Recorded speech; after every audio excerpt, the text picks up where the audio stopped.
Vamos então para mais uma aula de português. Hoje a gente vai discutir o tema linguagem denotativa ou conotativa. Bem, partindo de uma breve revisão do que é linguagem, como nós já vimos tantas vezes, é a capacidade humana, e somente humana, de se comunicar. E a linguagem, ela pode se organizar de diversas formas, e entre elas, na linguagem conotativa e denotativa. Bem, começando pelo simples e objetivo, a linguagem denotativa é aquela em que as palavras assumem um sentido literal. Então se diz exatamente o que se quer dizer. Não há possibilidade de diferentes interpretações. Vamos aos exemplos. Sinto dores no coração, por isso vou ao cardiologista. Nesse caso, coração é literalmente o coração, o órgão que se encontra aqui perto do pulmão, dentro da caixa torácica. Não há outra possibilidade, porque se você vai ao cardiologista, o problema certamente é físico, é no órgão coração. Ou então, quando a gente pensa no exemplo, passei a tarde desenhando em folhas de papel branco. Papel é literalmente a folha de papel, o material em que se desenha, o suporte do desenho. Mas nem toda linguagem é objetiva, nem sempre se diz exatamente o que se quer dizer. E aí a gente tem a linguagem conotativa, que é aquela em que as palavras elas assumem sentidos diferentes do seu sentido literal.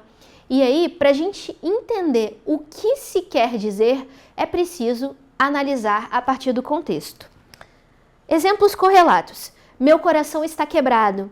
Nesse caso, o coração sequer é quebrável dessa forma para ele estar em pedaços, tal qual um vidro poderia estar.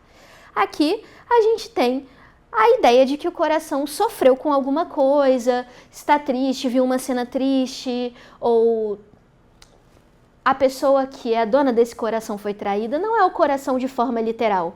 Está dizendo que o sujeito está diante de alguma coisa que o desagrada, decepciona. Ou então, quando a gente pensa no exemplo, não vou me prestar a esse papel, o papel não é mais aquela folha que a gente pode tocar, que é profundamente objetiva. O papel aqui, ele é um papel social, você não vai se prestar a tomar alguma atitude ou a ocupar certo espaço.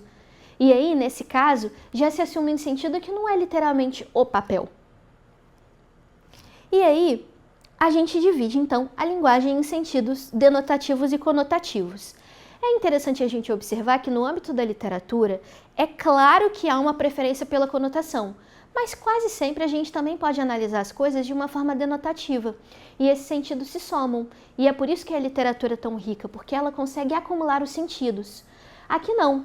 Aqui quando a gente pensa na linguagem do dia a dia, quando eu penso que vou ao cardiologista, necessariamente esse coração ele é denotativo. Ou então quando a gente pensa meu coração está quebrado, necessariamente esse coração é conotativo. Na literatura a gente não precisa escolher. Normalmente todas as interpretações, ou muitas interpretações, são possíveis.